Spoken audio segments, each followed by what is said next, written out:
Thanks, Rex. Hey, everyone. Welcome back. I hope everyone enjoyed their break. We're going to keep the momentum going with our next presentation. We're very fortunate today to have Colonel Tim Barrick. He's the director of the Wargaming Division at the Marine Corps Warfighting Lab in Quantico. And he's here to talk to us a little bit about his game Assassin's Mace, which he's developed. I had the opportunity to play, and I can tell you with firsthand experience, there's a lot of interesting and great things about it. So I'm really looking forward to this presentation. So without further ado, Colonel Tim Barrick. Thanks, Brianna. It's great to be here plugging in and talking with everybody today. Really appreciate the invitation. This is a great forum. It's great to see the community of practice alive and well across the world, right? So it wasn't too long ago I was presenting for Connections Oz and talking about Assassin's Mace, and it's great to be continuing on doing this. And I know some of you probably plugged in and heard that. Some of you did not. At that session, I had provided an overview of Assassin's Mace, and Rex asked me as I gave comments today to focus on some of the design aspects and some of the challenges, and just to talk more about designing the war game, and so that's the intent of this session.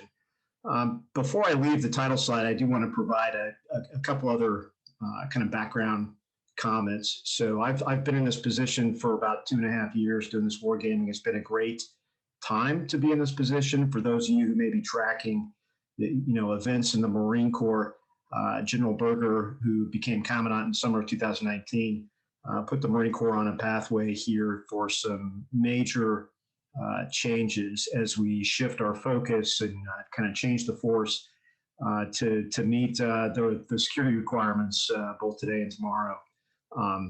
Wargaming in his initial guidance was very prominent and is at the forefront of helping to inform the way forward for the Marine Corps. So it's been great to have the backing and the support all the way up the chain of command in doing the wargaming, and also to recognize the significance of the impact of the wargaming. So we're not just hypothesizing about theoretical forces and, okay, what if we were to change? It's actually put the pressure on significantly, because the Commandant's already put the mandate out there that says we are going to change. And I need wargaming to figure out what we need to change to. And so it's been fascinating being at the center of this. And I got a great team. It's a small team. We've got about 30 total. But of that, there's a core team of designers that fluctuates between 2, 3, and 4. And this really is a product of a team effort, both a focused effort internal to the team that I lead, but then also really particularly since about May of last year, beta testing with a broad network of folks from across the services and from across some of the allied nations, particularly Australia, supporting some of the beta testing effort. It's been just a really good journey over the last 2 years. It's been 2 years in the making, definitely not done. This is still under construction, still making refinements to the game system itself. And then what you see here on the title slide, you see Assassin's Mace, which is fairly mature. What is in the works right now that has not been played at all, because it's still in development, is ZAPAD, as we take the game system and apply it to the European theater.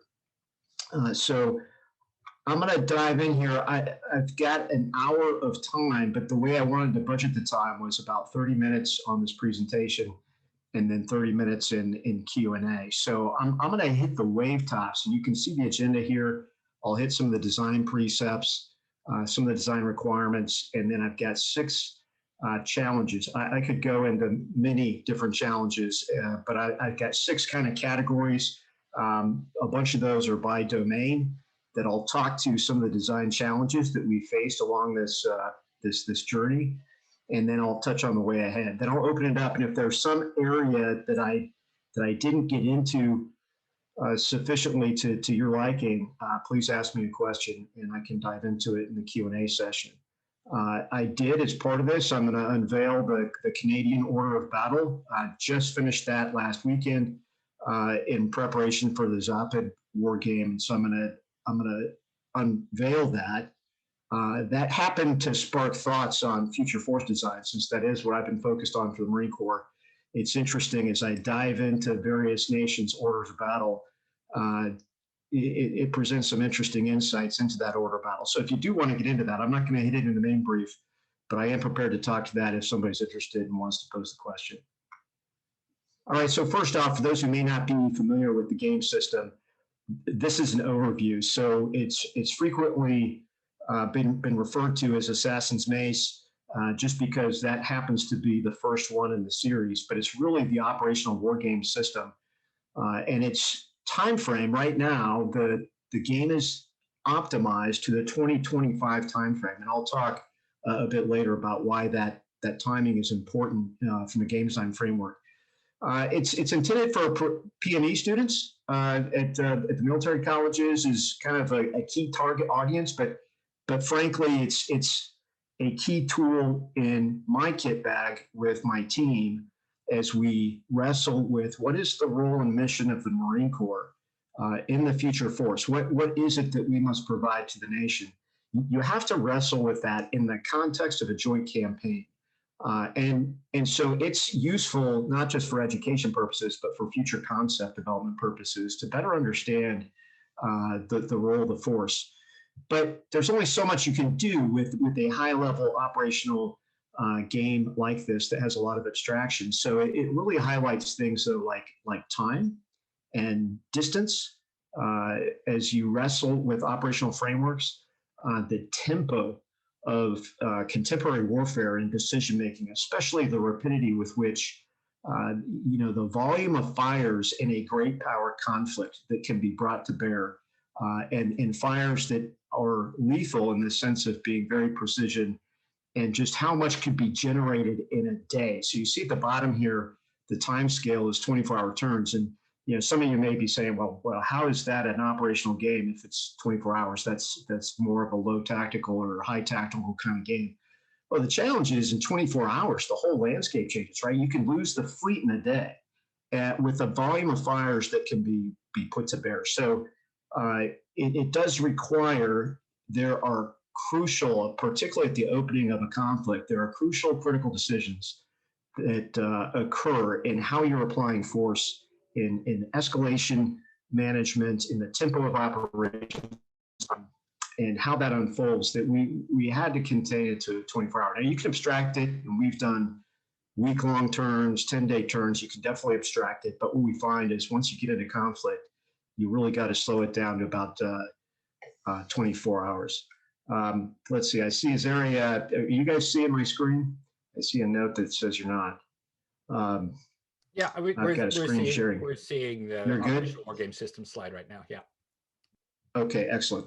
All right, and in the map scale, 200 nautical miles per hex, but I would say that we have multiple map scales now that we're applying, and 200 nautical miles per hex is great for air combat and naval combat, but it's terrible for ground combat, right? You just can't get maneuver and some of the nuances of tactical combat at the 200 nautical mile scale. So as we've taken this down to the tactical level and really gotten into the land combat arena, we've dropped the hex scale down to 20-kilometer hexes, or 10 nautical miles a hex is what that is. And so we can scale it. That does present some challenges in the game design to make it scalable like that, which I'll speak to. And then you can see the unit scale, surface action groups, capital ships, division brigade, but really starting to create the opportunity space for battalion level, particularly as you get to fires capabilities at the battalion level, they become important to model. So the goals, you see some of these, and I've got more of these on the next slide.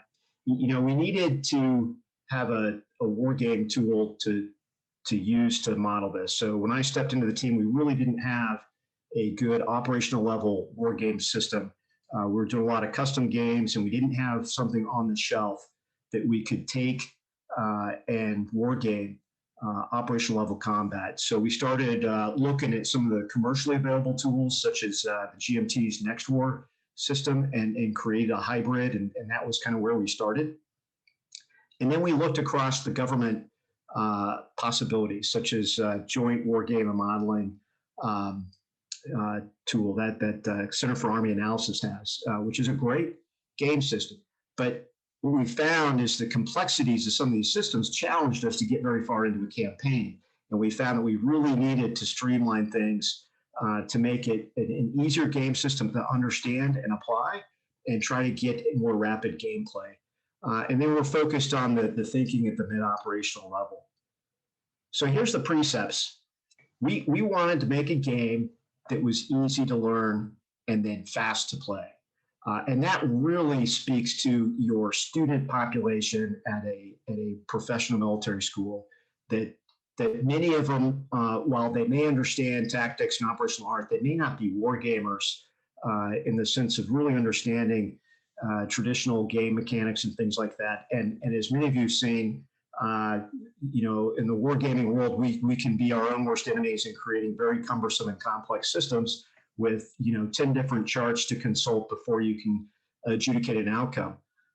That makes things difficult.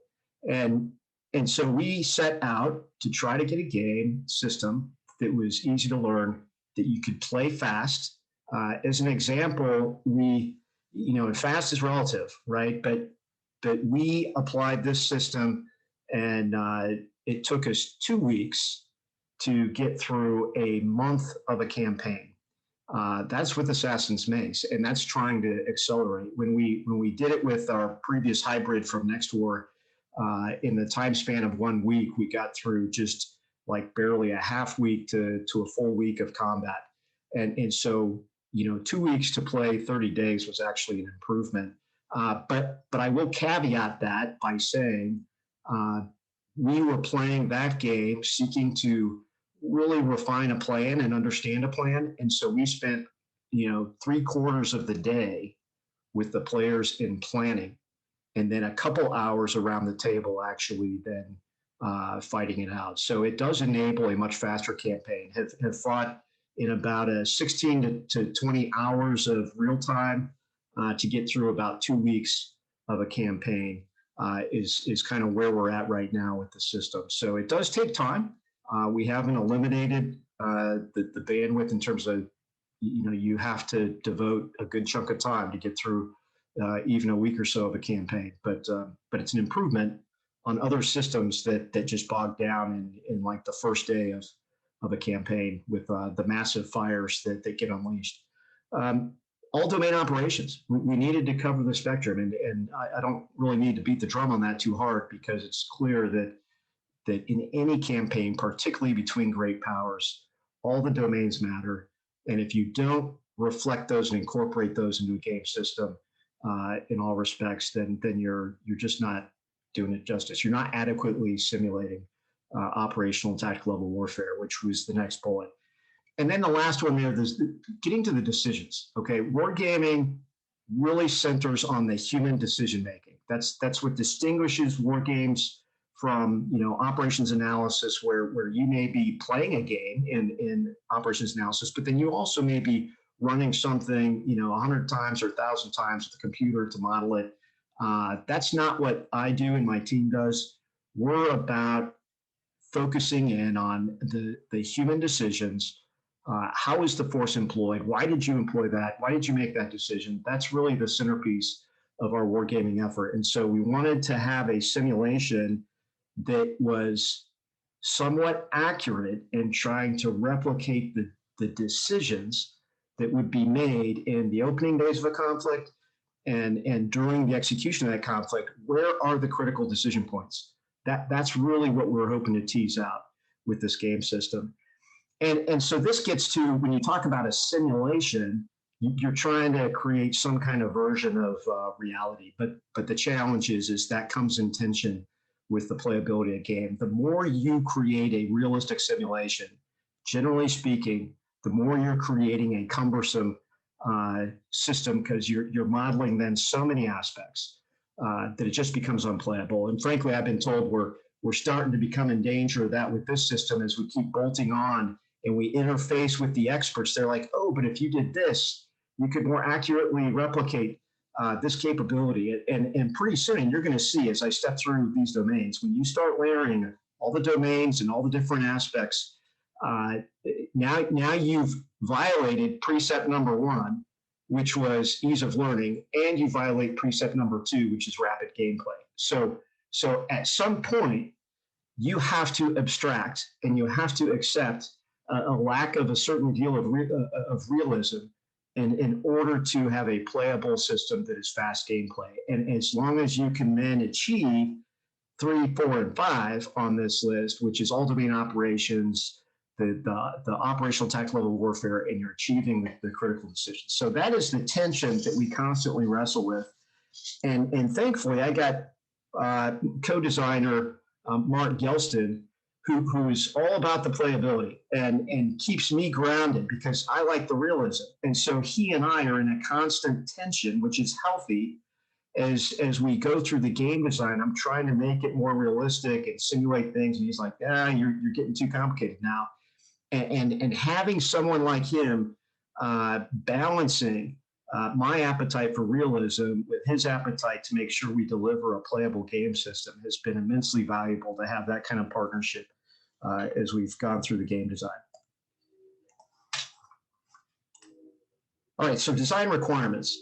I'm just going to highlight some of these things that when you're setting out to build a game system in a box, like what we have done here, you got a lot of design requirements that are somewhat daunting. And I think I underappreciated the magnitude of what it was we were embarking to do here as we set out. But first off, you need a basic game system. And we've chosen a dice promotion system. And you can see from the counters, there's different colors. For those of you that may be the first time seeing this, you can see a lot of blue dots on the counters with like a number 12 on it. That replicates a 12-sided die that gets rolled to represent an attack.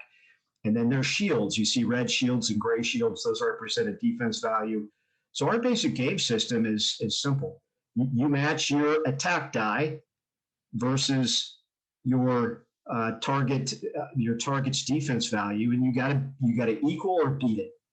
And that's it. There's no combat chart you got to consult. You fire your weapon. It's a pick what die, but we have a scale: 6-sided die, 8, 10, 12. And then for modifiers, because you can't have a game system without ways in which you can create advantage and enhance your attack, then you promote your die. So you may take your 12-sided die and promote it to a 16 or a 20-sided die, which then increases your probabilities of a successful attack. Or if you might get demoted, because you're degraded in comms, or you're under an electronic attack from your adversary, and so your dice is demoted. So that's our basic game system. That it took us quite a while before we landed on that, but then that's the heart of the game. And it's simple to learn, and it's fast play as we go through it. And we've eliminated the need to consult combat charts. That you may have to consult some player aids if you're not familiar with some of the modifiers. The sequence of play matters a lot, and how you step through the turn. The challenge of getting people around a map. At some point, you have to break down all these different actions into some kind of sequence of play, because you can't do it all simultaneously.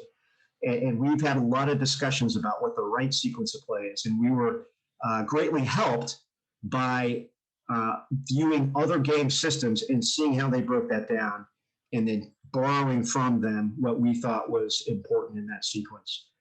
Order of battle research. This takes a lot of time, and immersed in this right now for the ZAPAD game system. And then ascribing the values to units based on that order of battle research. And then game components, maps, what scale, unit counters, and then never underestimate the value of having a good set of markers. What are those game components that you're using to tell you what's happening on the board, right? Not just about your combat unit, but what mission it's in or status. Those are all very important as part of your game system. And of course, a good rule book, player aids, And then if you're going digital, particularly to support distributed gaming, a Vassal module. And I got to give credit to Miter that stepped up to the plate and really helped us out in getting a Vassal module up and running for this. And then a tutorial video, which is not yet done. It's been on the to-do list for a while, but I've been promising folks that we would get that done here in the near future. All these things, when you talk about design, there's a lot of pieces and parts here that take a lot of time and effort to put together and do well. So design challenge number one, and this gets to order of battle. What you're seeing here on the screen is a snapshot of the Russian order of battle for ZAPAD, and this has already been superseded just in the last week as it continued to evolve and revise this. But you can see just by looking at the ground forces, the naval forces, the air forces, it's just a lot to nail down. And some of the challenge here is you look at organizations, particularly the Russians, they're changing stuff constantly. There is not a single reference that I've found in open source info that is accurate 100%. They're all flawed. And then the key is finding those flaws and reconciling between them to recognize, okay, what is the latest, and then determining what year you want to play, because then this requires you to forecast into the future and predict what is the order of battle 5 years from now. What technologies advance, what gets fielded, and then what might get divested and built. And so this really gets to the art of targeting a year and then baking in assumptions that are somewhat reasonable. And you can get into a what we call the red high and red low, right? Where do you want to play the worst case? Like, hey, if they had everything going their way and they're able to really invest and do a lot, this is the worst case scenario that we would be presented with. Or this is best case. We don't think, we're going to be optimistic and their capability set is low, right? So you have to make a decision. Where are you playing that spectrum? Do you want to play a red high or do you want to play a red low? Same with blue.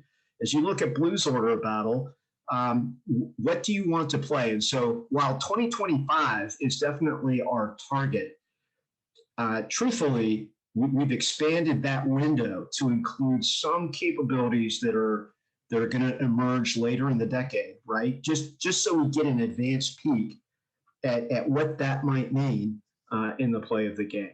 And then munition inventories. This is really key as you look at some of these advanced technologies. Hey, you may have this silver bullet that can go super far and can kill anything, right? But it's super expensive. And how many of those are you going to put in the game and enable to be played, right? And it may not even be that exquisite system. It may just be your basic anti-ship missile that you plan to use. How many of those do you have in the inventory and are able to be employed?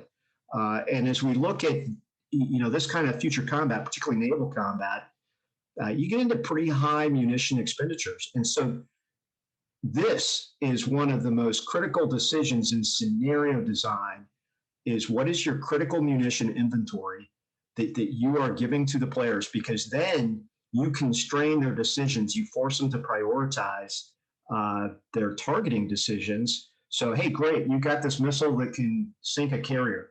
All right, guess what? You only have X. So do you want to sink the carrier, or do you want to use it to shoot this other target that just emerged? You don't know where the carrier's at, but you see this amphibious assault ship over here. So are you going to use it or are you going to save it, right? Those are critical decisions. If you have unlimited munitions, then there is no decision there. You just, hey, shoot. And you're just going to keep shooting everything you see. But when you contain that and constrain it, you force hard decisions. And those are real and important decisions that are key to get after. And then I've focused on open source information for this game design because we were targeting the student audience in the U.S. Military system. All the schools are running at really the fully unclassified level because we have so many international officers that are plugged into those courses. And so in order to make the game accessible to the schoolhouses, we had to ensure that the game system was based on open source information. But even then, we wrestle with the volume of open source data that we've compiled for this game. It's a lot, and there's huge value in having all of this, stacked together in a one-stop shop. So it's definitely, it is unclassified, but it's just got a lot in it. All right, so I told you I'd give you a glimpse of the Canadian order of battle.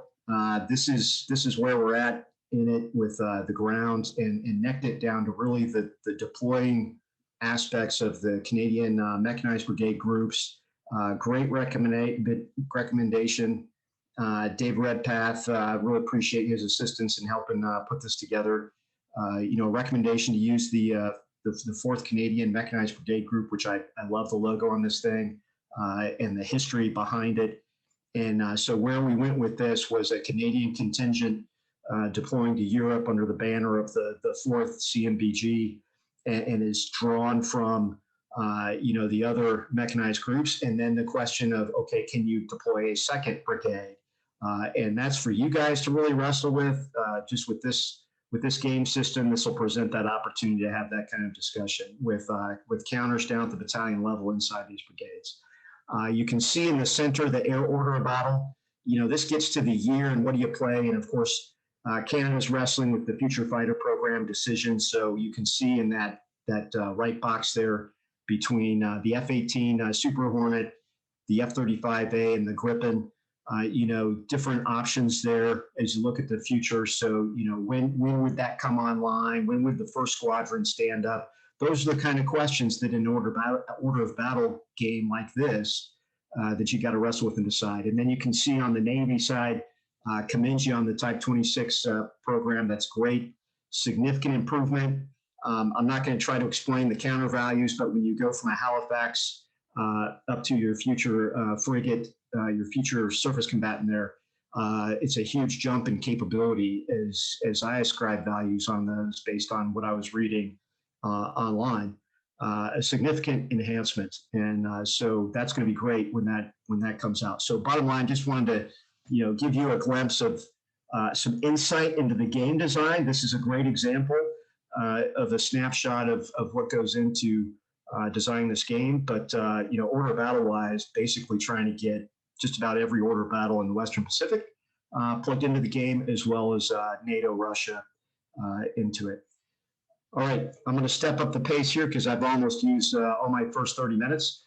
So I'm going to hit the air domain and these other domains and just really touch on some of the challenges. So we had a significant debate over, do you represent air capabilities such as a squadron with 1 counter, or do you represent it with 2? And by 2, you represent the squadron that's back at the base with the headquarters, the maintainers, the aircraft that are not out on mission, and you represent the mission that is up in the air. And that's what we ended up settling on, was we needed to replicate in the game the air capabilities with 2 counters. So you could create some constraints in its combat radius of where you employed it, and then also you created a target, right? One of the critical challenges, particularly in Western Pacific, is the risk, anywhere, frankly, the risk of your airbase with the aircraft and headquarters getting targeted, and your aircraft may be up in the air and they may be hard to find and they're stealthy, but hey, this airfield that you're flying from is very targetable, and you could end up essentially neutralizing that squadron just by hitting back at the base. So how do you create that in the game system? So we ended up coming up with this 2 counter system, and what you see with the air mission with Cap and Strike, that's a flip side. So that's 1 counter that you flip between its mission mode, and then the green one represents its the main squadron counter back at the base. We looked at combat radius and tankers, ordnance loadouts. What I would contend is you all look at a future fighter. One of the critical questions is, well, what munitions are coming off of it, right? That's really, you may have, we wrestle with this with the F-35, right? You got this fantastic aircraft. What missiles are coming off of it, right? That's a huge investment, and you have critical requirements about that your purpose for those needs to be wrapped in, and then what values, how far is it flying, how lethal is it, et cetera. When we first did this, we did not have airborne early warning aircraft as part of our air counter set. And that quickly was a criticism that those smart on air operations were like, hey, well, you got to have airborne early warning. And then once we baked it into the game, it really did a lot more for the game system than I had anticipated, because what it forced us to do was really go into what does stealth mean and how do you model that in the game? What's the value of radars? And if you have airborne early warning, then you need ground-based radars replicated. And then how are you working those detections? So we really hadn't thought through the stealth, the radars, and those kind of electromagnetic spectrum detections until we put the AEW in and had to wrestle with, okay, well, what does this mean and how do we play it? What does that mean to the game system? And all of a sudden, it was this huge transformation in the detection and the tactics that I think was immensely valuable. So I greatly valued the recommendations that told us, hey, you can't do air right unless you're putting AEW in there, and they were absolutely correct. And then your mission profile. So not only do we have the counter flip, but you can see across the bottom, you got close air support, interdiction, surface cap, which is basically interdiction, naval vessels, and things like that. Undersea. So a complex domain, and a very important one, and one that has been, frankly, one of the hardest ones to properly replicate. And our biggest challenge is one of map scale, right? Because the hexes on our operational map are 200 nautical mile hexes.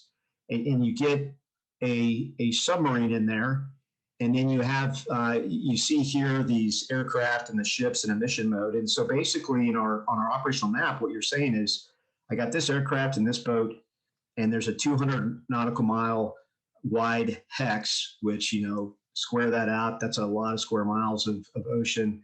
And somewhere in there, there's a submarine. And then we give you you get like, hey, 15, 20, 25% chance of detection based on the dice values. And it's like, that's too high a chance, right? In that big a water space to find that. So again, this gets to abstraction, and we've kept increasing the stealth value of submarines to try to bring down the percent chance of detection. And then one of the things we've done is really force players that if they're trying to do anti-submarine warfare operations to pair up capabilities so they get the die promotion, right? So if you have a focused effort of multiple craft out there trying to concentrate on an area to find submarines, it plays to your advantage. And that's what we've really gone to in the game system. And then I would say relative values is more and more orders of battle have been built out. Trying to stay true to the relative comparison of value between these different submarines is something that I valued some of the contributions of folks to helping us try to dial in these things to at least be a good simulation of some of the relative values of these submarines. The land domain. I think this is where the game system has suddenly started to become a little bit more cumbersome than our precepts would desire, because most of our early play testing, a campaign like in the Western Pacific is very focused on air and naval operations. Campaigns in other theaters, such as in Europe, the land domain can become pretty significant. And when you start getting into land, it gets complicated. You just start talking about the different types of terrain, the interaction of different units in that terrain, armor versus infantry in the open, armor versus infantry in urban terrain. It just gets tough. Originally, and then you get to a number of steps. So right now in Assassin's Mace, the ground units at the brigade level are 2-step units. As I started to look at ZAPAD, you started really wrestling with it more and really wanting to better model battalion units. And in a two-step system, your battalions have to be one step, which means a battalion is half the strength of a brigade. That's highly unrealistic, right? It's overpowered. So we had the epiphany of, hey, well, what if we made the ground units 3 steps? Then it could be a 3-to-1 ratio, and that then enables you to have battalions at a single step, which makes a lot more sense. And so that took that step. But now, after finishing ZAPAD, we got to go back and then overhaul Assassin's Mace to bring all the ground units up to 3-step units. Headquarters capabilities, we've baked in, and you can see on the screen here, there's a headquarters unit. This is the Polish 11th Armored Cav Division headquarters. And you can see on here this blue IO with a lightning bolt. That means it can generate an IO effect. And then the 3 here is on the tactical map within the zones. It can reach out to the 3 hex. We've got 2 different hex sizes on our tactical map, and that orange represents the bigger hex. So it has an influence across that broader radius that it can support a unit and promote it with a main effort designation, and it can apply an IO effect. You get to fires, air support, artillery, training and cohesion, which may impact your defense value and its resiliency, logistics, munition constraints, and you get into a real tension here between playability and rapid play. Cyber. We've focused on effects, trying to challenge player imagination. We're very abstracted. We do have some very specific cyber attacks that players can implement. But whenever I'm facilitating a game, I really try to stay clear of those and force the players to come up with what is the effect they want to achieve, and to really get them to describe it, and then go into some adjudication, and is that plausible and how to get there. Just because this is such a wide open field to really explore, that I didn't want to constrain thinking here by limiting the players to the specific, handful of cyber effects that we put into the game. Really want to explore that further. So I tell the players, hey, this is just a start point. Here's some attacks that can trigger some of your imagination and ideas. You can use these, or you can come up with your own. And then limiting the number of those, and then this really gets into some great discussions on adjudicating these that really also get into classification discussions if you want to get those in detail. Electromagnetic spectrum in space. This is the last challenge that I want to hit here. And I touched on signature with respect to the airborne early warning, that as you look at detections across the battle space, you really got to look at what kinds of things are detected, the signature value of the different units, and there's a lot of discussion that can be had there. We do have electronic attacks replicated in the game that simply just promote or demote attack capabilities. In the space domain, we have radically simplified the space layer. This is probably, I would say, what is least simulated in the game is space. We do have it in the game, and I believe that from a detection standpoint and trying to work some of the counter space pieces, it's a vital aspect of the game system. But have been accused of it's oversimplified, right? Because space can be pretty complex when you talk about low Earth orbit, higher Earth orbit, geosynchronous orbit. Then you got, communications functions. You have position, navigation, and timing, and you've got ISR. What I would say we are modeling in a very, very abstract, extremely simplified manner is some of the communication aspect in the ISR. But there's a world of opportunity that if someone had a game objective to really get after space in some detail, you would have to take what we currently have in the game and really ratchet it up, because we have greatly simplified this at this point in time, and perhaps someday we'll make some advanced rules to help explore this further.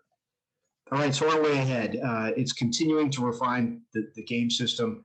One of the next steps in the rules is to is to trim down a set of rules to the bare minimum so that, right now it's like 45 pages. A student's not going to read 45 pages of rules. So trying to get that down to like 5 pages or 8 pages of, all right, if you're going to play the game, here are the fundamental rules that you need to understand.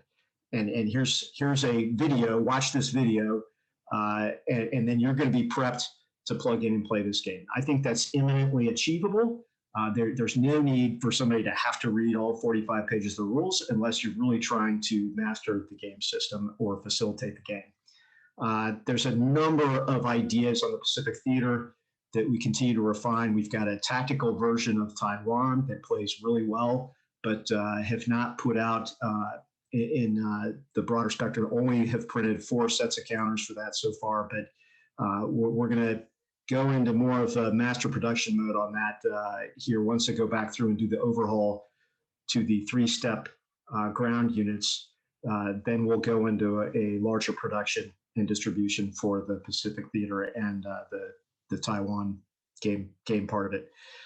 European theater model, I hope to have a Vassal module out for beta testing in early March on the European theater, and then spend several months like into the summer fine-tuning, beta testing, and then to support PME institutions for the fall academic year, be able to start distributing some hard copies by August of that game system. And then the long-term plan, if we make it to it, is next year shifting to create a module for the Middle East.